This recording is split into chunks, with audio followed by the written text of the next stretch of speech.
Բայց կոնկրետ հնդեվրոպաբանության դեպքում կարանք պատկերացնենք այդ մոտ 15 ճյուղ ունենք ու դրանք մոտավորապես կարանք դասավորենք ու պատկերացնենք, որ այդ ճյուղերը սերում են մի ընդհանուր բնից, մի ընդհանուր մայր լեզվից, հնդեվրոպականից։ Այդ մայր լեզուն անվանում ենք հնդեվրոպական։ Հա, հնդեվրոպական նախալեզու կամ մայր լեզու, տենց ենք անվանում, ու իրանից ճյուղավորվում են տարբեր ճյուղերը։ Hello and welcome to this special season of Language Therapy with Dr. K, a podcast from the USC Dornsife Institute of Armenian Studies. In a break from our usual format, these 10 episodes are entirely in Armenian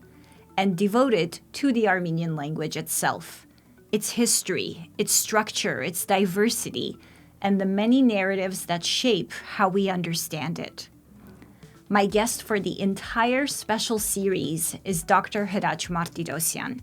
one of the world's leading historical comparative linguists and a foremost authority on Armenian.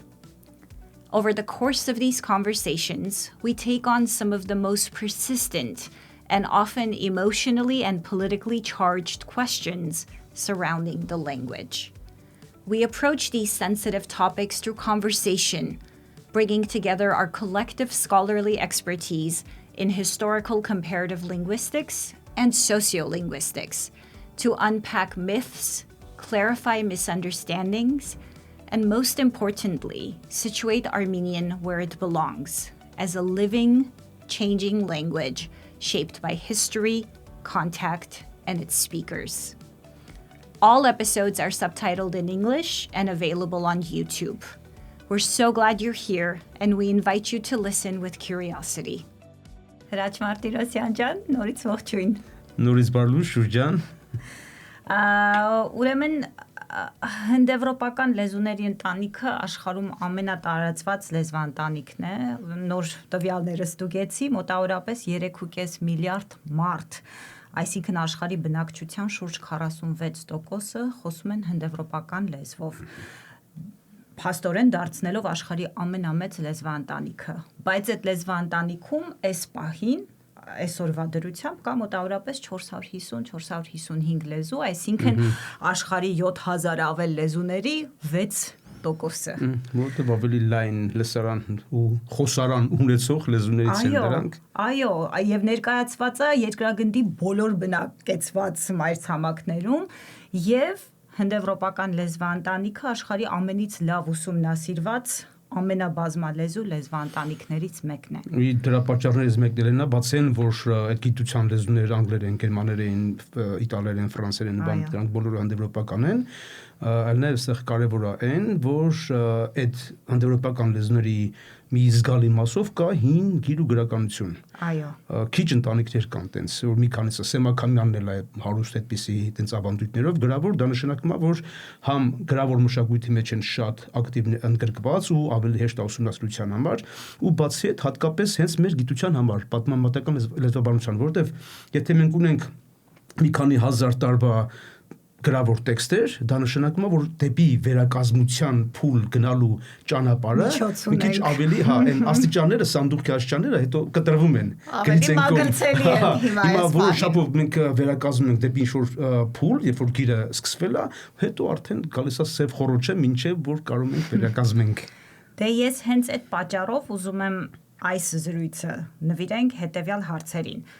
Ինչ է նշանակում ասել հնդեվրոպական, ինչ է նշանակում ասել լեզվաընտանիք եւ ամենակարևորը մեր զրույցաշարի համար ինչ է նշանակում ասել հայերենը հնդեվրոպական լեզու է։ Հիմնահարցերը այսինքն։ Ամենակարևոր հարցերը։ Նախ միգուցե սկսենք, վստահ եմ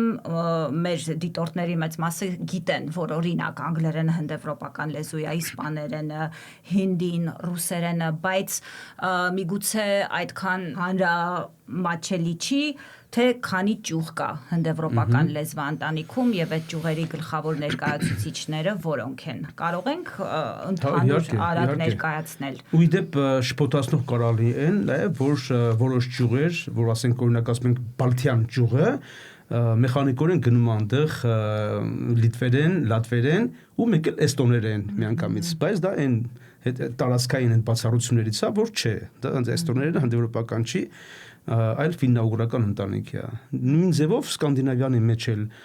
ֆիններենը էլի չի պատկանում մյուսների նման հնդեվրոպական ընտանիքի սկանդինավյան, այսինքն հյուսիս գերմանական ճյուղին։ Այսինքն մենք ունենք հունարեն, որ առանձին ճյուղ է, իհարկե, հայերեն, որ առանձին ճյուղ է, ալբաներեն, նորից առանձին ճյուղ ունենք, հայտնի ռոմանական ճյուղը։ Ռոմանական շատ հաճախ այդպես է ասվում, տենց ոչ շատ ասենք գիտականորեն, դա իհարկե իտալիկյան ճյուղ ավելի հարմար ասենք, որովհետև ռոմանական լեզուները սերում են լատիներենի ժողովրդական վուլգար տարբերակից, տենտեղ ուրիշ լեզուներ կան, օսկերեն, ֆալիսկերեն, ումբրերեն, որ լատիներենի հետ իտալիկյան ճյուղ են կազմում։ Կելտական, էլի մեծ ճյուղ է, սլավոնական, երբեմն բալտոսլավոնական, դե կարելի է հենց միանգամից ասել բալթյան սլավոնական, որովհետև իրանք հաստատ մի առանձին ճյուղ են։ Հենց հնդեվրոպական մայր լեզվից տրովել է նախ բալթյան սլավոնական ճյուղը, հետո նոր ունենք բալթյան եւ սլավոնական ենթաճյուղերը։ Նույնը կարող ենք ասել հնդիրանական։ Անպայման հնդիրանական, երբեմն ասում ենք արիական կամ հնդիրանական, դա նույնն է, արիական հնդեվրոպականի համար հնացած տերմին է իհարկե, եղել է մի առանձին ճյուղ հնդիրանական ու հետո դա երկու ենթաճյուղերի է բաժանվել, հնդկական, հնդարիական եւ իրանական։ Խեթական, Էդ էլ առանձին ճյուղ է, որ խեթալուվական ենք անվանում կամ անատոլիական։ Ինչ բաց թողեցինք։ Թոխարը մի քանի ճյուղեր կան, որոնք թոխարականը շատ կարևոր է, որը խեթալուվականի նման 20-րդ դարի ըստ էության խոշոր հնդեվրոպաբանական հայտնություններից է, այդ երկու ճյուղերը, որ չափազանց կարևոր են, իրանք առաջ հայտնի չեն եղել հնդեվրոպաբաններին ու պատկերացնում ենք, թե ինչքան փոփոխություններ, նորամուծություններ, հնդեվրոպաբանության մեջ նոր նյութեր, նոր գաղափարներ, ձևափոխումներ են ի հայտ եկել այդ երկու ամբողջական ճյուղերի ի հայտ գալով։ Դե թոխարենը էլի մի ճյուղ է, բայց երկու A, B տարբերակներով հայտնի։ Ու լրիվ մեռած, երկուսն էլ լրիվ մեռած են, այդ դա է հետաքրքիր։ Փրուգերենը, որ նույնպես լրիվ մեռած է։ Մենք անցյալ մեր զրույցում քննարկում էինք, որ հնդեվրոպաբանությունը մոտավորապես 200-250 տարվա պատմություն ունի, ու ինձ թվում է շատ կարևոր է այստեղ նշել եւ քննարկել, որ այդ անվանումը հնդեվրոպական, դա պայմանական անվանում է։ Նոր դու նշեցիր արիական անվանումը, այնտեղ գերմանական, գերմանացի լեզվաբանները օգտագործել են հնդգերմանական, մառը օգտագործել է հաբեթյան, այսինքն խոսենք որտեղից է ծնվել այս պայմանական անվանումը լեզվաընտանիքի հնդեվրոպական։ Դե դրա համար երևի պիտի հնդեվրոպաբանության նախապատմությունը, ավելի շուտ պատմության հին փուլերը դիտարկենք, դե գիտական հնդեվրոպաբանության հիմքերը կարանք հաշվենք 19-րդ դարի առաջին քառորդից, Բոբից ու իր նշանավոր քերականությունից, համեմատական քերականությունից, ու հենց սկիզբը ինքը նույնիսկ այդ արձանագրություններություն, այդ աշխատության նախաբանում ոնց որ հատուկ նշվում է, որ 16 թվի մայիսի 16-ը կարելի համարել 1816 թվի մայիսի 16-ը հնդեվրոպաբանության ծնունդն է։ Այդ համեմատական քերականությունը իհարկե 30-ական, 50-ական թվերին է հրատարակվել, բայց նախաբանը այդ ամսաթվով է ու դա պայմանականորեն ոնց որ կարելի է կոչել հնդեվրոպաբանության ծնունդ։ Բայց իհարկե սաղմերը հնդեվրոպաբանության գաղափարի հասկացության սաղմերը վաղուց են դրվել, ունդեղ իհարկե կան դասական հեղինակներ, որոնք նշվում են այս համատեքստում, ամենաշատը հաշվում է իհարկե Սեր Վիլյամս Ջոնսի անունը, 18-րդ դարի վերջեր, որ հենց ստեղ գալիս ենք այդ հիմնագաղափարին, ինչի հնդեվրոպական, ինչի հնդկերենը գալիս առաջի փուլ, որովհետև այն Եվրոպայում արդեն գիտեին շատ լեզուներ, որ նույնիսկ համեմատություններ կային այդ լեզուների որոշ բառերի եւ այլն, բայց այն որ հնդկերենը մեջտեղ եկավ, արդեն տեսան, որ այս արդեն մի քիչ ուրիշ պլանի վրա են գալիս, որովհետև այնտեղ հասկացանք Եվրոպա իրար մոտի լեզուներ, բայց հնդկերենը աշխարհի ծերը լրիվ ուրիշ մի լեզվական աշխարհ ու տեսնում ենք, որ ընդհանուր բաներ ակնհայտորեն բայց հետաքրքիր է որ Sir William Jones-ի դեպքում իհարկե ամենաճանաչված դեպքը ինքը անգլիացի դատավոր բանասեր գիտեր լատիներեն, հունարեն, պարզ անգլերեն, մի քանի եվրոպական լեզուներ եւ պարսկերեն, սա շատ կարեւոր է ու նշանակվում է Հնդկաստանի որոշ շրջանի գերագույն դատարանի դատավոր ու այստեղ խնդիր է առաջանում որ ինչպես պիտի իրենք դատական համակարգը տնօրինեն կամ մասնակցեն, եթե չեն հասկանում լեզուն, որով որ հնդկական այդ հին օրենքները գրված են, դա իհարկե սանսկրիտն է, ու ինքը բանասեր լինելով սկսում է սանսկրիտը ուսումնասիրել եւ նկատում է զարմանալի հզոր նմանություններ եւ այստեղ ես մեջբերում ունեմ ուրեմն 1786 թվականին երբ Բենգալի ասիական ընկերությունում ներկայացրեց իր երրորդ տարեդարձային դասախոսությունը ավարտում է հետեւյալ խոսքերով ոչ մի լեզվաբան չէր կարող դրանք ուսումնասիրել եւ չհավատալ որ դրանք ծագել են միևնույն ընդհանուր աղբյուրից ընդ որում դա շատ հետաքրքիր է այն առումով որ Իրանից առաջ եղել են հեղինակներ, որոնք գիտակցել են այդ լեզուների կապը, բայց մի քիչ ուրիշ ձև են իրանք դա մեկնաբանը։ Իմիջիալոց այստեղ հատկապես պետք է նշել, որ հիմնականում ասում են ամեն ինչ սկսվել է Սեր Վիլյամ Ջոնսից, բայց դա ինքը սիրուն ձևակերպել է ու ավելի շատ հայտնի է, բայց Իրանից առաջ էլ շատերը եղել են, որ ուսումնասիրել են ու այդ գաղափարը տվել են, օրինակ հենց իմ հիմա որ Լեյդենում եմ ապրում, իմ հայրենակիցը Մարկուս վան Բոքսհորն դեռ Սեր Վիլյամ Ջոնսից մի դար առաջ էլի այդ գաղափարը ձևակերպել է եվրոպական որոշ լեզուներ, պարսկերեն, սանսկրիտ եւ այլն ու ինքը տալիս է մի քիչ սխալ ծագումնաբանական ուղղություն, ասում է, որ սրանք բոլորը սերում են սկյութերենից։ Դե այն ժամանակվա պատմագրական վիճակը պատկերացնելով ու նաև պատմամատական լեզվաբանության շատ վատ վիճակը, ասենք կարելի է փորձել պատկերացնել թե ինչի հենց սկյութերենը, բայց տվյալ դեպքում էական է այն, որ իհարկե դա տեն չի ու առասարակ որևէ պատմական նոր ժամանակաշրջանում վկայված կամ արդի որևէ լեզու չի կարա այդ մայր լեզուն լինի, որովհետև դրան հազարավոր տարիների զարգացումներ են եղել ու բացի այդ լեզվաբանորեն իհարկե չի որևէ կերպ հիմնավորվում ու հետևաբար Սեր Վիլյամս Ջոնսինը, որ մի դար ավելի հետո Բոքսհորնից ու նաև ուրիշներ են որոշ մտքեր արտահայտել իհարկե մենակ իրանք չեն, բայց ինքը շատ ավելի լավ է ձևակերպել, որովհետև ասում է սրանք բոլորը ամենայն հավանականությամբ սերում են մի ընդհանուր լեզվից, որը հավանաբար հիմա չկա։ Այս սա շատ կարևոր է ընդգծելը։ Եվ ինչի է կոչում հնդեվրոպական, որովհետև ինքը եվրոպական լեզուները համեմատում է հնդկական լեզուների հետ։ Ինքն էլ իր նախորդներն էլ, երբ որ հնդկերենը հայտնաբերվեց, տեսան, որ հետաքրքիր առնչություններ կան, այն էլ այդքան մեծ հեռավորության վրա։ Ու շատ բնական է, որ պետք է հնդեվրոպական անվանվեր, ու Թոմաս Յունգից է գալի այդ անվանումը 1813 թվի, ինքը Indo-European հենց տերմինը ինքն է կենքել ու Իրանից հետո արդեն մի քանի տասնամյակ ընթացքում նաև եկավ ինդոգերմանիկ, հետո ինդոգերմանիշ եւ այլն, մի քանի հեղինակներ, այսինքն հնդգերմանական։ Այնտեղ մի քիչ ավելի լայն, հնդեվրոպական, այստեղ մի քիչ ավելի գերմանական տարրով դեց։ Բայց հետաքրքիր է, նաև մտածում էի,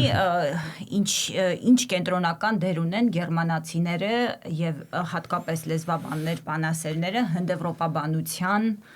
ստեղծման, ծագման, զարգացման մեջ, նաև հայերենի դեպքում ինչքան առաջատար դեր են խաղացել գերմանացի բանասերները ու գերմանական այդ ազգայնականության շարժման ընթացքում, որովհետև այս պահին, ասենք,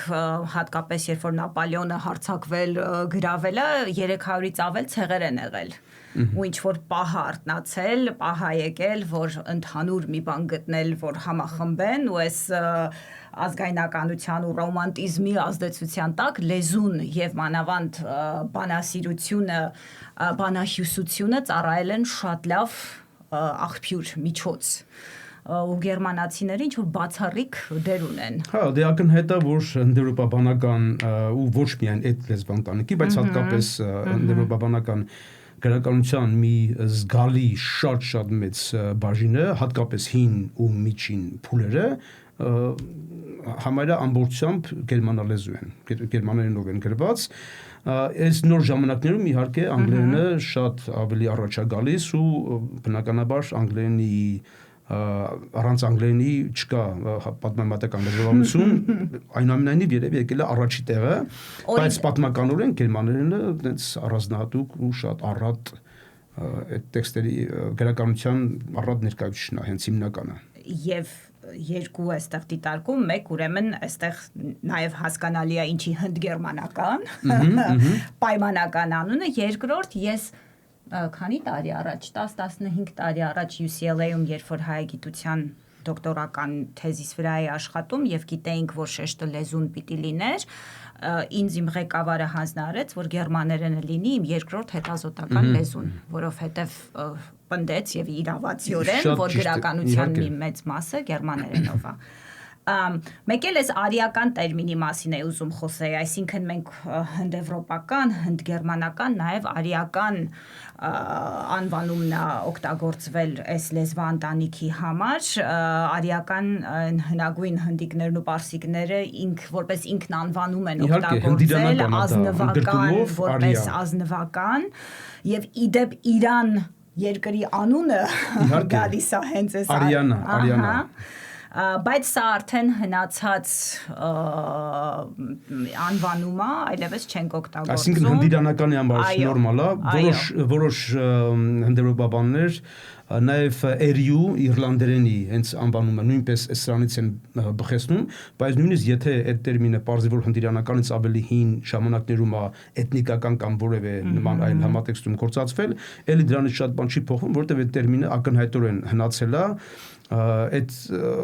նախ դա հնդեվրոպական է ու արյան կոնկրետ հենց մեր նույնիսկ ներքին հայկական ավանդույթով ակնհայտորեն դա իրանական դե լայն առումով հնդիրանականն է իհարկե, բայց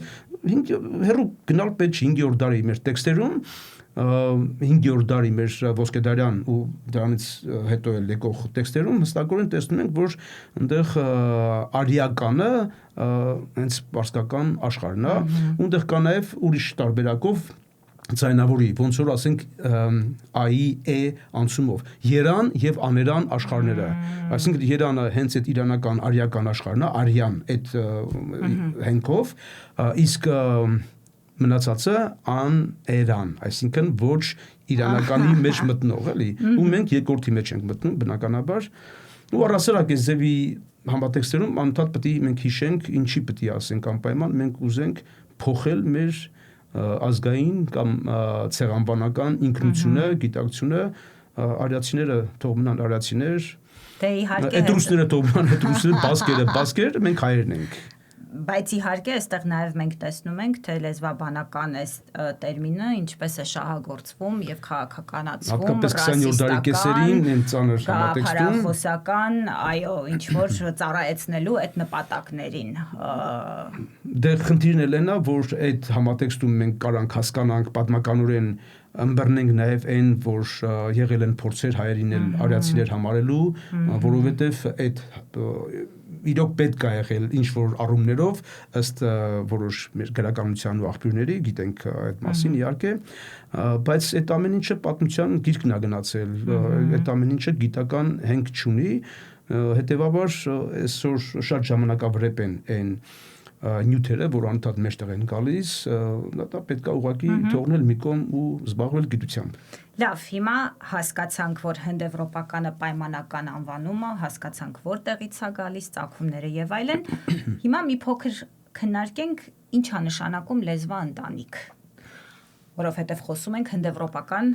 լեզվաընտանիքի մասին, հետո կգանք հայերենին։ Ինչ է, արևմտահայերը կասեն, ինչ է ասել լեզվաընտանիք։ Դե ոնց որ մի քիչ առաջ դու նշեցիր, շուրջ 7000 լեզու կա երկիր մոլորակի վրա, ու բնականաբար հարց առաջանում, սրանք որևէ կերպ ծագումով, ցեղակցական կապերով պետք է խմբավորենք, թե չէ, թե իրանք ամեն մեկը լուսնի ծնգած, կաթացած, միստր Բինի նման, ընկելա, կաթացելա ու իրա գոյությունը շարունակում է, կամ մյուս կողմից ասենք Աստվածաշնչի, որ էլի ոչ գիտական պատկերացում է, որ ինչ որ մի կոնկրետ պահից լեզուները խառնվեցին, բնականաբար այս ամեն ինչը պիտի մի կողմ թողնվի ու հիշվի այն, որ այն ժամանակ էլ նշեցինք իհարկե, որ լեզուները հարափոխեն միշտ զարգացման, միշտ փոփոխության ընթացքի մեջ են ու իրանց ծագումների հետագծերը պետքա վերակազմել ու տեսնել, թե քանի փուլով դեպի ուր են գնում, ուր են հասնում։ Ու առաջին մեծ փուլը հենց արդի լեզուների լեզվաընտանիքային դասավորման փուլն է։ Հետո ավելի բարդ է, սա էլ է բարդ, բայց հետո գալիս է շատ ավելի բարդ, որովհետև արդեն տասնյակ հազարավոր տարիների թռիչքների հետ գործ ունենք ու մանավանդ մի քիչ առաջ տեսանք, չէ, որ հնդեվրոպական ու սեմակամբյան ընտանիքները բախտավոր են այն առումով, որ լիքը գրավոր լեզուներով են ներկայացված։ Նրանց գործը շատ հեշտ է, ահագին չէ, մի զգալի չափով ժամանակագրական այդ բանը անդունդը քչացնելու։ Այդ երկուսի դեպքում երջանիկ ենք, բայց մյուս ընտանիքների մեծագույն մասը գրավոր մշակույթ, գրավոր աղբյուրներ չունեն։ Հետևաբար մենք ունենք աշխարհ ճամփորդել։ Չէ, իհարկե,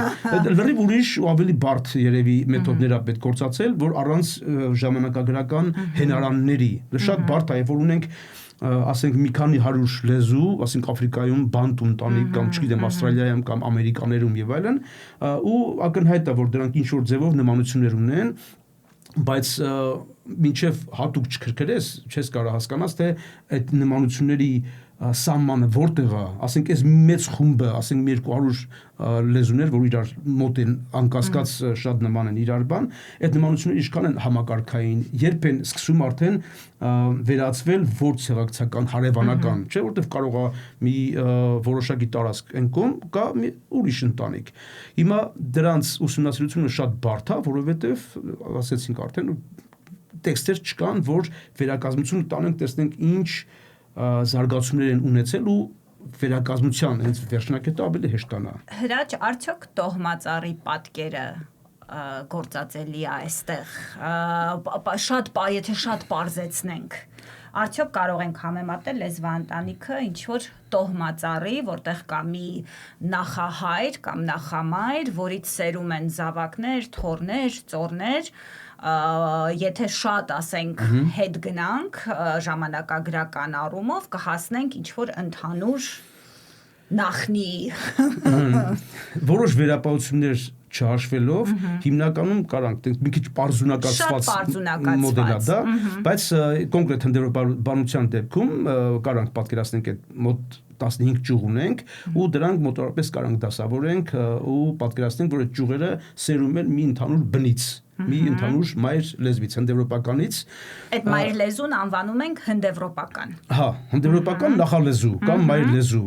տենց ենք անվանում, ու իրանից ճյուղավորվում են տարբեր ճյուղերը։ Դե պարզունակ առասարակ ճյուղավորման մեթոդային առումով, որ շատ դեպքերում հատկապես լեզվախմբերի կամ այն ուրիշ ընտանիքների, որոնք շատ լավ չեն ուսումնասիրված ու դժվարանում ենք հասկանալ դա իրոք մի ենթաբուն է, թե չէ, այդպիսի դեպքերում մի քիչ ավելի բարդ է ու կա այսպես կոչված ալիքային տեսություն ու այդտեղ ավելի կողմնորոշվելու համար պետքա այսպես կոչված զուգաբանությունների, իզոգլոսների մեթոդը դնել, որ տեսնել թե այդ տեսնելու համար թե տվյալ այդ անջատման փուլը որ ճյուղերն են ավելի մոտեղե ու միասին նորաբանություններ են արել համատեղ, որտեղ հնաբանությունները թավը չեն, այսպես ասած, նրանք կարան պատահաբար պահպանվեն տարբեր տեղեր, բայց այն որ համատեղ արված են, դրանք մի խոսքով ալիքային տեսություններ կա, զուգաբանությունների տեսություն եւ այլն, բայց պարզ ձևով, պարզունակացրած կարանք պատկերացնենք նաեւ ծառի մոդելը։ Մենք խոսեցինք Sir William Jones-ի մասին, մի քանի ուրիշ բանասերների, լեզվաբանների մասին, հիմա լավ պատկերը ունենք մոտավորապես, որ մի խումբ լեզուներ ընդհանուր ինչ-որ ազգակցական կապ ունեն, բայց ինչպես գիտենք։ Այսինքն Sir William Jones-ը նկատեց, որ լատիներենի, հունարենի եւ սանսկրիտի միջև կան շատ հզոր նմանություններ, բայց այդ նմանությունները բավարար չեն։ Իհարկե, իդեպ ինքը նյութ չի տվել, օրինակներ չի տալիս, բայց իրանից առաջ էլ կան հեղինակներ, որ տալիս են ու երբեմն դիպուկ ճիշտ օրինակներ։ Ուղղակի իր օրինակով եմ խոսում, բայց ոնց կարող ենք համակարգային ձևով համոզված լինենք, որ տվյալ լեզուները ազգակցական կապ ունեն։ Դե բնականաբար լեզվի բոլոր մակարդակներում պետք է համակարգային ուսումնասիրություն անել։ Այն որ առաջի փուլում մենք տեսնում ենք, որ ակնհայտ նմանություններ կա այս լեզուների միջև, դա մեկնագետն է, ու հետո արդեն փորձենք հասկանալ բառային ընդհանրություններ, քերականական ընդհանրություններ, բառակազմական ու բացի այդ, եթե բառայինները մենք տեսնում ենք, որ համակարգային է, ուսումնասիրում ենք դրա հնչյունաբանությունը։ Այսինքն տեսնում ենք մի հնչույթը բառասկզբում ոնց է իրան պահում այս լեզուներում, դա հետևողական է, համակարգային է, թե չէ։ Ասենք, եթե հունարենում ունենք բառասկզբում մ, լատիներենի համապատասխան բառը նույնպես մ ունի, թե չէ։ Ասենք, ամենապարզ օրինակներից mater, որ գիտենք ակնհայտագույն հնդեվրոպական արմատա, mater հունարենում էլ է տենց, լատիներենում նույնպես, հնդիրանականում մյուս տեղեր անգլերեն mother եւ այլն տեսնում ենք, որ ամենտեղ այդ ձևի է։ Կարծեմ անցյալ անգամ նաև խոսեցինք դուստր բառի մասին, հա, այս կարճ մայրը վերջացնենք, որ այնտեղ տեսնում ենք, որ ընդամենը մի հատ հնչյունական խնդիր կա ձայնավորների միջև տնն մեզ մոտ ընկնում է։ Հայերենի, այո, հայերենում, mother, մայր։ Հիմա այդտեղ բախտավոր ենք այն առումով, որ մի հնչյունական իրողության հետ գործ ունենք։ Ուրիշ դեպքեր էսա երևի քննարկենք, որ կտեսնենք, որ ամեն բառի մեջ տվյալ դեպքում մեն խնդրահարույց չի, բառասկզբում մեյա լեզուների մեծ մասում տենց էլ մնում է, բայց կան ավելի բարդ հնչյուններ, օրինակ տ տեսանք, բառասկզբում, բառամիջում տարբեր հնչյունական հարևանության դեպքերում կարա ունենա տարբեր արտացոլումներ։ Դրա համար ավելի բարդ են։ Հիմա դու լավ հիշեցիր դուստերի օրինակը, իդեպ Խաչատուր Աբովյանը դեռ ինքը 1830-ական թվերին մի քանի շատ ճիշտ համադրություններ ա տվել, դրանից մեկը դուստերն է։ Գերմաներեն թողտեր, ռուսերեն դոչեր, այդ ռնել դստեր եւ այլն, չէ՞, լուսին, լունա եւ այլն, այդ դա էլ ա տվել։ Հիմա դուստերը փառահեղ օրինակ է։ Հնդեվրոպական բոլոր ճյուղերում ներկայացված է։ Համարյա բոլոր տարածքներում, բոլոր ճյուղերում, ասենք խեթալուվականում, տուվատրայ, հունարենում թուգատեր, թոխարենում տկատեր, սանսկրիտում դուհիտար, պարսկերենում դուխտար,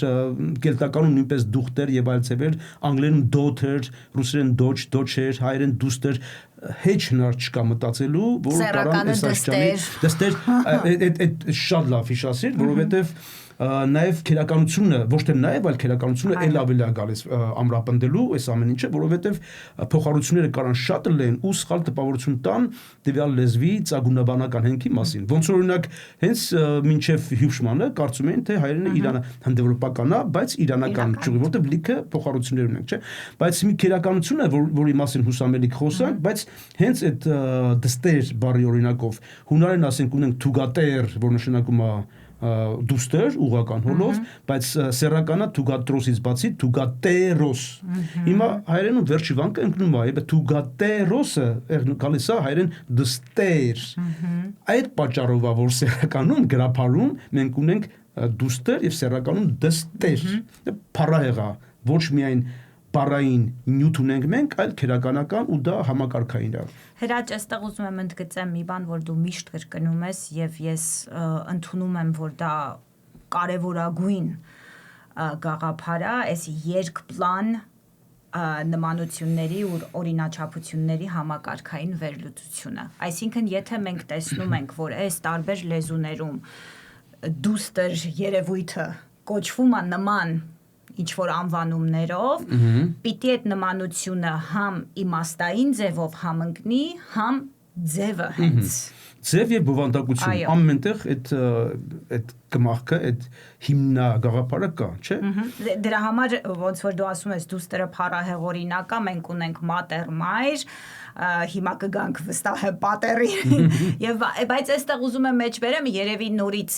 անգլիախոս համայնքի համար միգուցե ասենք գրիմի օրենքն է շատ ծանոթ գրիմ եղբայրներից Յակոբ Գրիմը, որ ուսումնասիրությունների ընթացքում հնչյունական օրենքներ ա մշակել մոտավորապես 9 տարբեր օրենք, որտեղ ինքը համեմատում է ասենք հնդեվրոպական հնչյունական համակարգը գերմանական համակարգի հետ ու այս հիմա պատերին գալով օրենքներից մեկը այն է, որ այդ հնդեվրոպական պն գերմանական լեզուներում դառնում է ֆ։ Բառասկզբում, այո, բառասկզբում, պատեր, father, սանսկրիտում էլ պիտար, հա, արդեն այնտեղ տեսնում ենք նաև այի։ Հունարենում լատիներենում պատեր, այսինքն այնտեղ պն լեզուների մեծ մասում, հնդեվրոպական ճյուղերից մեծ մասում կայուն է շատ, մնում է п, բայց մենք ու տվյալ դեպքում գերմանացիք, իդեպ արիացիների ականջը չկանչի, մենք գերմանացիք արիական բան, ըստ էության այս հիմնական տեղաշարժերից մի քանիսը արել ենք միասին, համանման ձևով, իհարկե միասինի հարցը ուրիշ է, դա պետք է զուգաբանությունների մեթոդով ուսումնասիրվի ու մենք իդեպ չունենք հատուկ մերձավորություն գերմանական ճյուղի հետ, բայց համենայն դեպս հիմա կոնկրետ այդ երկու կարևորագույն տեղաշարժերը արել ենք իրար նման, բառասկզբում պն շփականանում կամ շնչեղանում է, մեզ մոտ դառնում է п,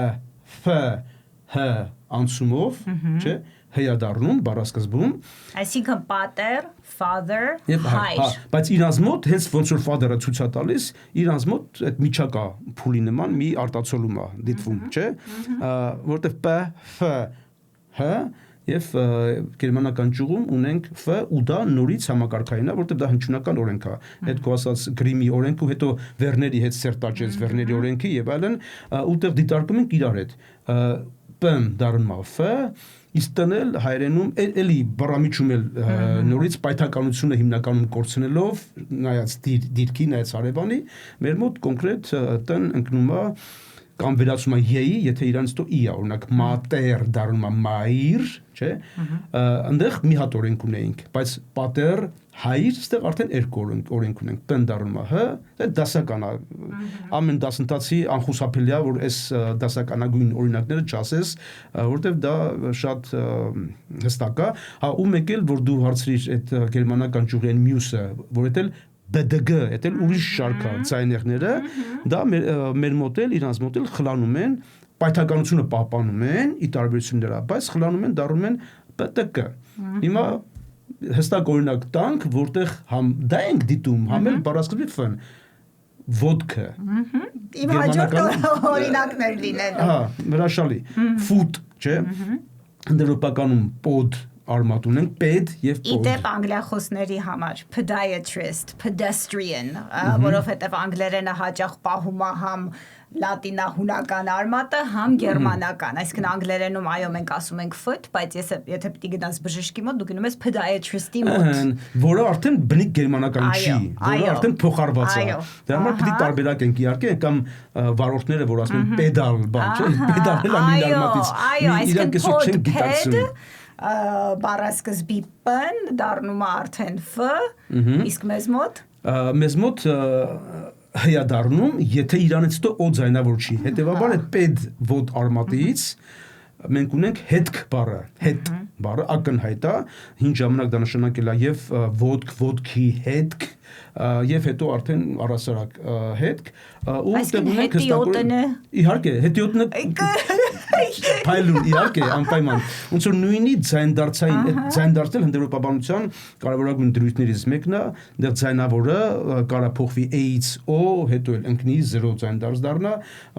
բառակազմական իմաստային ածանցման կամ այլ նպատակներով էլի հիմա պետ պոդը փայլուն օրինակ է շատ առումներով դասական ու նաև այդ հակադրությունն այնտեղ երևում, որ հայերենում п-ն դառնում է հ, չէ, ոնց որ պատեր հայր, պետ հետ, չէ, п-ն հ, դնել խլանումա տը ոնց որ անգլերենի foot գերմանականի նմանա որոնտեղ էլի խլացելա դառնա տը չէ հիմա այդ երկու օրենքները այդտեղ գործում են բայց եթե այդ նույն արմատը հանդես է գալիս օ ձայն դարձով այդ դեպքում արդեն ունենք ոչ թե հոտ այլ ոտ այսա նույնպես համակարգային է որտեղ որ ունենք п-ից հետո օ շրտնային ձայնավորը այդ п-ն որ ինքն է շրտնայինը արդեն կորչում է ուրիշ հնչյունական տեղաշարժացույց տալիս ես այս ընթացքում մի ուրիշ օրինակ հիշեցի fire հուր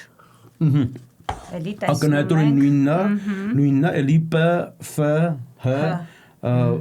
համարյա բոլոր ճյուղերը հնդեվրոպական ունեն п հենց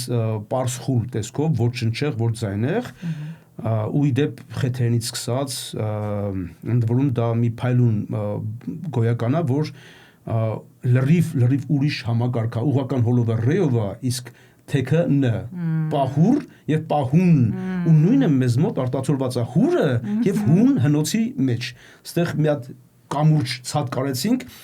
խորքային քերականական մի իրողության էլի մի խոսքով հունարեն պուր խեթերեն պահուր հայերեն հուր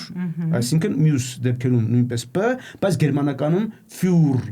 п-ն դառնում է նորից ֆ մեզ մոտ էլի օրինաչափորեն հ ու էլի անգլերենը երկու արմատներ ունի այսինքն fire բայց ունենք pyromaniac հա այդ п-ն էլի փոխառություն իհարկե որը տվյալ դեպքում բնիկ գերմանական ճյուղով չէ դե գիտենք որ անգլերենը գերմանական ճյուղ է հա այսինքն նույն արմատը հաճախ մենք կարանք ունենանք տարբեր ձևերով նայած որ փուլում նորից վերափոխառում ենք դա չէ հենց պեդալը դրանցից սպանն է էլի մեկ հիմա գրիմի օրենքներից ես ուղակի մի քանիսը ծանոթացնեմ մեր դիտորդներին հետո անցնենք ավելի հայերենին վերաբերող օրենքներին ասենք այս п-ն խոսեցինք თ չէ տրես 3 ք բ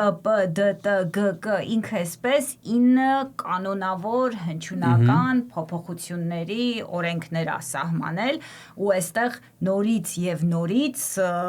պիտի ընդգծեմ քո սիրած բառերը համակարգային Եվ հետևողական ու դիրքից կախված էլ իհարկե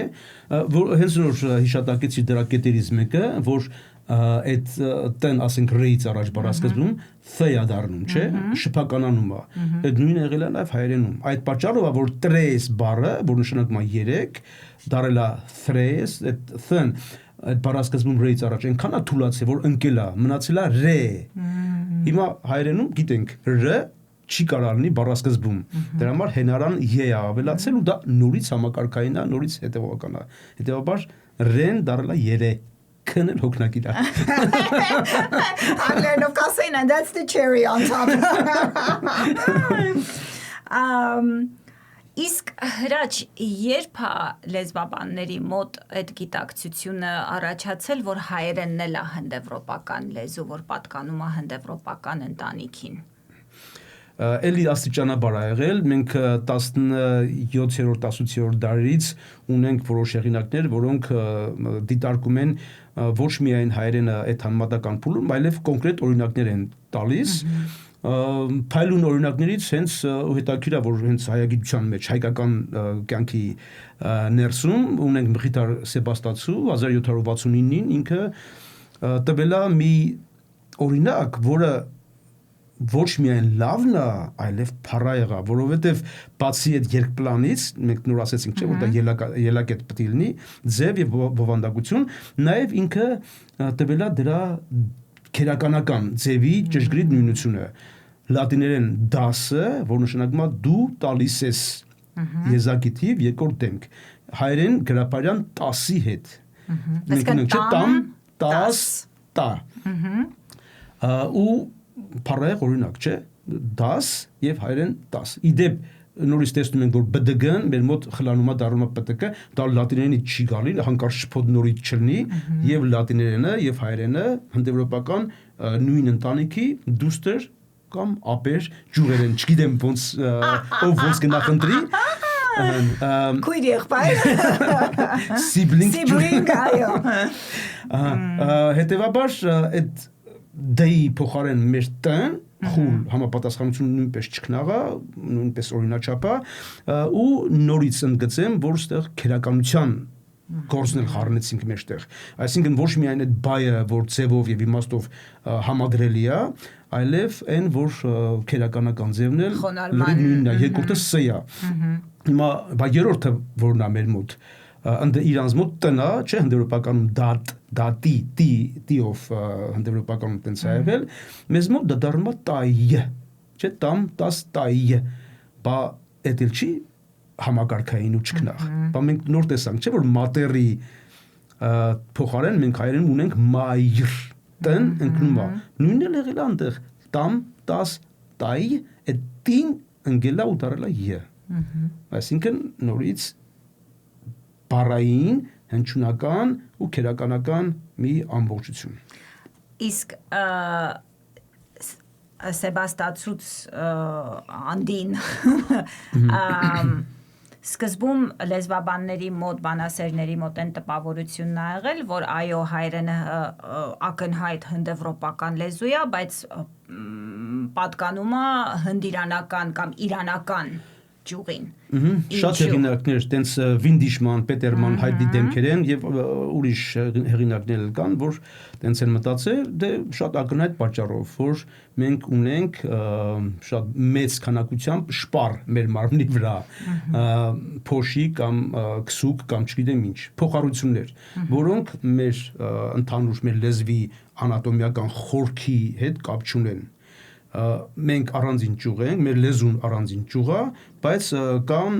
արտաքին թաղանթի վրա կան հսկայական թվով փոխառություններ, ոնց որ բոլոր լեզուներում։ Իհարկե կարելի է տոկոսային հարաբերությունները քննել, տեսնել, որ կան լեզուներ, որոնք զարմանալիորեն ինչ որ մի փուլում քիչ են ունեցել ձևի օտար մարմին իրանց այդ ընդհանուր մարմնի վրա եւ այլն, բայց սրանք մասնավոր դեպքեր են ու քանակը ու մնացած հանգամանքները քննելի են իհարկե, բայց հիմնականում լեզուները ունեն հսկայական քանակությամբ փոխառություններ, մեզ մոտ փոխարյալ ամենամեծ շերտը իրանականն է, շուրջ 1000 արմատներ, այն բառակազմական եւ այլ միավորներ չհաշված, ակնհայտ է որ տենց է, բայց նորից դա խորքային այս մեր մարմնի լեզվի ներքին ավիշի, ոսկորների, մսի, արյան, երակների, պորտալարի ոչ մի բանի հետ կապ չունի։ Դա դրսի շերտն է։ Բայց թե իրանականը, թե հայկականը հնդեվրոպական են։ Իհարկե հնդեվրոպական են։ Այսինքն նույն անգլերենի են օրինակը, թե գերմանականը, թե լատինականը, թե հունականը, էլի հնդեվրոպական են։ Բայց եթե մի արմատից մենք ունենք իր բնիկ ձևը, ասենք պնդառնումա ֆ, այդ ձևի հետնել դրանք վկայված են հին տեքստերում։ Բայց դրա կողքը մենք կարանք ունենանք փոխառություններ հնդեվրոպական այլ լեզուներից, դրան մեջ կարան լինեն հին փոխառություններ, բայց կարան լինեն նաև համատաբար նոր ժամանակների միջազգային բառեր, ոնց որ ասենք պեդալի նման տենց այդ ձևի դեպքերը։ Հիմա Հրաչ, մի հարց, երբ համեմատում ենք երկու բառ, ինչ հնարավորություններ ունենք տեսականորեն եւ ոնց է սա, այսինքն ոնց են լեզվաբանները սա այս մեթոդաբանությունը օգտագործել, որ հասկանան այո, հսկայական իրանական փոխառություններ կան, բայց հայերենը իրանական ճյուղին չի պատկանում։ Դե փորձենք նորից կամ ավելի պարզից գնանք հին կամ ավելի բարդը։ Ամենահեշտը, երբ որ մենք տվյալ տարածաշրջանում ունենք A եւ B լեզուները, ու այդ երկուսում ունենք համադրելի բառեր։ Առաջին հնարավորություն տեսական A լեզուն փոխարելա B-ից։ Երկրորդը B-ն է փոխարել A-ից։ Ու ընդ որում այդ ամեն ինչը լեզվական քննության կարիք ունի, դրանով պետք է հիմնավորվի, ոչ թե որ հաճախ ասում են, բայց ոնց իմացակ եւ այլը բան, ինչի եք անպայման այդ որոշմանը գնացել։ Մենք գնացել ենք այն որոշմանը, որին դրդում է լեզվաբանական մեթոդաբանությունը եւ ստուգաբանական ուսումնասիրությունը, ուրիշ ոչ մի բան չի կարող խառնվի գիտության այս հարցերին։ Առաջինի երկուսը իմացանք, փոխառությունն A-ից B կամ B-ից A, չէ՞։ Հետո կարող լինեն այնց դեպքեր, երբ որ այդ բառը լայնորեն տարածված է տվյալ տարածաշրջանում, այդտեղ երբեմն կա լեզվական միության գաղափարը, միջազգային տերմինով ասած Sprachbund, ասենք բալկանյան Sprachbund կա կամ ուրիշ տենց տարածքներում նույնպես, կամ դրա մի քիչ ավելի թույլ տարբերակ, ուղղակի այդ տարածաշրջանում, ասենք պատմական Հայաստանի որոշակի տարածքներում ավելի ուշ շրջաններում մեր կողքին բացի հույներից որոշ տարածքներում հետո գնալով շատացան թուրքերը, քրդերը եւ այլ էթնիկական լեզվական հանրություններ ու փոխառությունները սկսեցին նաև շատանալ այդ ուղղությամբ ու հաճախ մենք տեսնում ենք որ այդ տարածաշրջանում ինչքան լեզու կա տվյալ բառը ունեն ուտեղ արդեն խորքային ուսումնասիրություն է պետք որ հասկանանք թե այդ բառը բնիկ իրանական է, բնիկ թյուրքական է, բնիկ հայկական է, որից ուր է գնացել։ Հայերենից էլ կան լիքը փոխառություններ, դեպ վրացերենին էլ ավելի հին փուլում կամ տվյալ տարածաշրջանում թուրքերենին, քրդերենին եւ այլն, այսինքն եթե մենք ունենք այնպես դեպքեր, երբ որ լավ տարածված է այդ տարածաշրջանում, այդտեղ ունենք պաստորեն տարածքային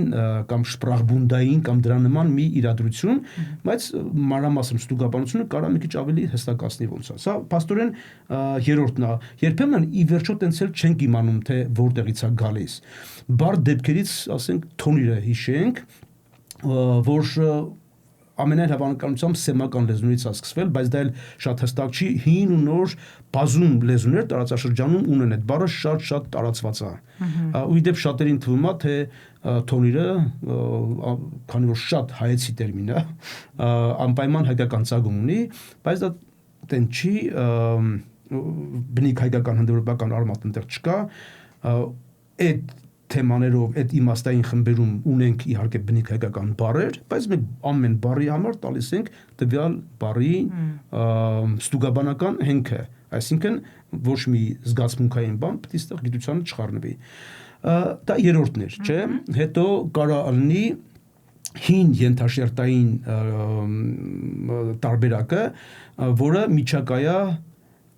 այս փոխառությունների եւ ավելի հին ցեղակցական փուլերի արանքում։ Այսինքն, երբ որ նախալեզվից, երբ որ ճյուղերը տրովել են, դրանից հետո հայտնվել են մի հատ այնց նախապատմական շրջաններում, երբ որ մենք շատ դեպքերում չգիտենք էլ մեր հարևաններ որ լեզուներն են եղել։ Ու ենթաշերտային այդ հին հնագույն ենթաշերտը գալիս է այդտեղից, դա ահագին գրականություն կա եւ այլն, դա հիմա շատ չմասնավորեցնենք, բայց ամենայն դեպս 4-րդ շերտը կարանք այդպես անվանենք, հետո գալիս է 5-րդ շերտը ցեղակցական կամ ծագումնաբանական ընդհանրության, այսինքն այդ A ու B լեզուները այս տարբերակով ունեն նույն ծագումը հնդեվրոպական են տվյալ դեպքում ու գալիս են նույն մայր լեզվից։ Հիմա Հյուբշմանը ինչի հիման վրա այդ եզրակացությանը եկավ, որ հայերենը ոչ թե իրանական ճյուղին է պատկանում, այլ առանձին լեզվաբանական քննության, պատմամատական լեզվաբանության մեթոդաբանության հենքի հիման վրա։ Որովհետև եթե մենք ուսումնասիրում ենք, ասենք մենց արմատը կամ մենց արմատը, որ նշանակում է ամիս, չէ, մեզ մոտ դա ամիս է, բայց այս ամիսի կողքը մենք ունենք մահիկ, որ նշանակում է լուսին, ու դա նույն արմատից է, որովհետև ամիսը ու լուսինը, այդ հնդեվրոպական այդ ու այլ արմատներ, այդ երկու իմաստները իրար կողքի ունեն։ Ու այդ արմատը հենց դրանից է, ս-ն դառնում է հ։ Հիմա մեր մոտ ամիսը ն-ից հետո ս լրիվ օրինաչափ է, ունենք բնիկ հայկական ձևով ամիս, վերջ, դա բնիկ է, բայց դրա կողքը ունենք իրանական մահից ակնհայտորեն մենք բառամիջում հ չունենք բնիկ հայկական բառերում։ Այդ մանսը իրանց մոտ դառել է մահ եւ մահիկը որ մահվան հետ ոչ մի կապ չունի իհարկե, դա ուրիշ արմատ է ու դա լուսինն է ու մենք փոխարել ենք մահիկը այս նույն հնդեվրոպական արմատից երկրորդաբար։ Հյուշմանը այսպիսի վերլուծություններով համակարգային ձևով տարանջատեց այն ավելի բարդ հնչյունական հարաբերություններ, որոնք համակարգային են, բայց ձևափոխություններ են ակնկալում ու դրանք ինքը ուղղորդեց դեպի հնդեվրոպական կիզակետ ու դրանք տարանջատեց այն ավելի պարզ ուղղագիծ համեմատություններից, որոնք, ասենք, մահը կամ այդ մահիկ եւ այլն ու դրա նման լիքը ուրիշ դեպքեր ու ասա որ չէ հայերենը իրանական չի, որովհետև այս բառերը փոխառություն են ու սրանք ավելի ջահել շերտին են վերաբերում։ Այսինքն ավելի խորը ռենտգեն արեց։ Ավելի իհարկե ու տարանջատեց հին ելևէջները նորերից համեմատաբար ջահելներից, ասենք փայլունագույն օրինակ իմ սիրած դասականներից կովը եւ գավազանի մեջի գավը, բոլորը այդ երկուսն էլ հնդեվրոպական go արմատից են, որ նշանակում է խոշոր եղջերավոր անասուն, որից ի դեպ գերմանական կովը էլի կեյով, դե հիմա cow ենք ասում, բայց կապ չունի, դա էլի կեյա ձայներ չի, շնչեր չի եւ այլն, իր գերմանական վերակազմության առումով մենք ունենք դրա բնիկ կովը, անգլերեն cow-ի նման ու մյուս ճյուղերի նման իհարկե, բայց դրա կողքը ունենք իրանական միջնորդությամբ նույն արմատը, որ ընդեղ դարելա գավ օրինաչափորեն գյա մնացել, ոն դարելա ահա ոնց որ հնդիրանական լեզուներում միշտ արվում։ Հետևաբար գավազան, որ նշանակում է կով քշող, ազը ածնամեր ու կով նույն հնդեվրոպական արմատի տարբեր ժամանակներում ծնված բառեր են։ Այստեղ ինձ թվում է արժի ընդգծել, որ երբ որ ասում ենք, որ տվյալ բառը ունի հնդեվրոպական արմատ, դա նշանակում է, որ բնիկ հայկական իհարկե, այն չարչրկված իրողությունն է դա, որի մասին շատ ենք խոսել, ու դա ցավալիորեն երբեմն նույնիսկ բանասերների, լեզվաբանների շրջանում էլ է հանդիպում այդ մտայնությունը, շատ տարօրինակ մտայնությունը, հակագիտական, որ ասում ենք այս բառերը իրանական փոխառություն են, այս շերտը հունական է, այս կովկասյան, այս եւ այլն, սեմական ու մնացածները, ունտեղ տակը մնում է ինչ, կան անհայտներ եւ այլն, նա մի կողմից ասում են, այդ անհայտները երևի հայկականն են, չէ՞։ Այնինչ այդ անհայտը ամեն ինչ կարող լինի, դրանց մեջ կարող լինեն եւ բնիկներ եւ ուրիշներ, չէ՞։ Բայց առաջին տանիքում ասում են, այսա մտածում ենք, որ լավ, գոնե վերջապես բնիկ հայկականներ կասեն, այնէլ չէ, դրա տեղն էլ ասում ենք հնդեվրոպական։ Այսինքն լրիվ ազգադավություն մենք չունենք ոչ մի, սա իրոք հակագիտություն է, որտեղ այդ հնդեվրոպականը մենք պետք է հասկանանք, որ այդ ընդհանուր նախալեզվի ոչ թե լղոզված կոսմոպոլիտա խառը աղավաղված պատկերացումը սա, այլ հենց նույն ձևով ոնց որ հունական, բնիկ հունական բառերը սերում են 6000 տարի առաջվա, 5-6000 տարի առաջվա նախալեզվի վիճակից, կամ հնդկական, կամ գերմանական, բալթիական եւ այլն, նույն ձևով մեր բառերը բնիկ են, եթե չեն փոխառվել այդ մի 5-6000 տարվա ընթացքում որևէ այլ ճյուղից, այլ անխաթար բնիկ ճանապարհով ուղղագծորեն շարունակում են այդ նախալեզվի արմատները։ Սա ակնհայտ է, բնիկ հայկական։ Նախամորից եկել են ուղղագծորեն պորտալարով ժառանգել են դա, ոչ թե փոխառել են ուրիշ բան։ Դրա կողքը էլ եմ ասում, ցանկացած լեզու ունի լիքը փոխառություններ, ընդ որում եւ հնդեվրոպական եւ ոչ հնդեվրոպական լեզուներից ու տարբեր ուղղություններով ունենք փոխառություններ, հայերենը ինքն էլ լիքը բառեր տվել է այլ լեզուների, բայց պետք է հստակորեն տարանջատենք այդ երկու շերտերը ու այն բառերը, որ գալիս են հնդեվրոպական նախալեզվից, դրանք բնիկ հայկականներն են։ Այսինքն լրիվ հակագիտական այն պատկերացումը, թե երկրի վրա ինչ որ մի տեղից աստղից ծլլալով եկել է մեր լեզուն կամ որևէ այլ լեզու, ամեն տեղ էլ կա հակագիտություն, մենակ մենք չենք։ Իհարկե։ Ու ամեն տեղ էլ օրինակ հենց 18-րդ դարում էլ 16-17 դարում էլ կան հոլանդական կամ այլ գիտություն այլ երկրների հեղինակներ, ընդեղից եկող հեղինակներ, որոնք ասենք համեմատում են բառը, հոլանդերեն բառը, տեսնում են, որ ակնհայտ ցեղակից ունի, ասենք դոկտոր, դուստրա նշանակում չէ, համեմատում են դա, ասենք կելտական կամ սլավոնական բան, այդ համապատասխան բառերի հետ, ասում ըհն, ուրեմն հոլանդերենը մայրն է։ Հայերեն են համեմատում դա, ասում են քանի որ դուստր, ուրեմն այսինքն դա չեղավ գիտություն։ Մենք պետք է այդ ամբողջ ժամանակագրական հենքի ու վերակազմության հնչյունական, ստուգաբանական այդ բազայի վրա հիմնենք, ոչ թե ասենք, որ մեր մոտ կա, այնտեղ կա, ուրեմն Դե էլի վերադարձանք մեր նախկին զրույցի թեմային, որ լեզվաբանությունը լուրջ գիտություն է։ Իհարկե, համակարգային է ու պետք է այնտեղ այդ գիտակարգի բոլոր շերտերը ուսումնասիրվեն համապատասխան մեթոդներով։ Հիմա այս մնացած հարցերը, փոխառությունների հարցը, հայոց լեզվի տարիքի հարցը, տրոհման հարցը եւ այլն գալիք զրույցներում արդեն ավելի մանրամասնորեն կխոսենք։ Շատ շնորհակալություն։ Ապրես, ես եմ շնորհակալ։ This special series was conceived by Dr. Shushank Karapetyan and developed in collaboration with Dr. Hirac Martirosyan and Mihran Sahakyan. This episode was produced and edited by Brandon Walsh and associate produced by Mihran Sahakyan. Translation services were provided by Paranzem Vartanyan with creative direction by Fian Gambo.